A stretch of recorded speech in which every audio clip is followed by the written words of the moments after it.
Призом зрительских симпатий турнира КХК награждается Храпунков Иван, команда «Центр». Вань, как тебе турнир вообще? Понравился очень. Как команда? Ну, две сильные, все были сильные. Как думаешь, чего вот вам не хватило, чтобы выиграть все-таки? Ну, побольше скорости, бросков, ну и настроя. А как ты настраиваешься на игру? Сижу и настраиваюсь. Просто сидишь, думаешь? Печеньки ем. Что за волшебные печеньки? Орео. Скажи, как давно ты стал вратарем?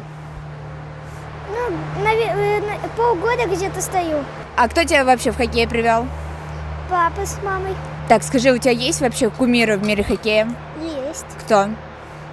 Шикин, Гашек. Может, привет кому-нибудь хочешь передать? Папе и маме. И бабушкам с дедушкой. Вань, мы тебя поздравляем с этой наградой и желаем тебе больших успехов в мире хоккея. Спасибо.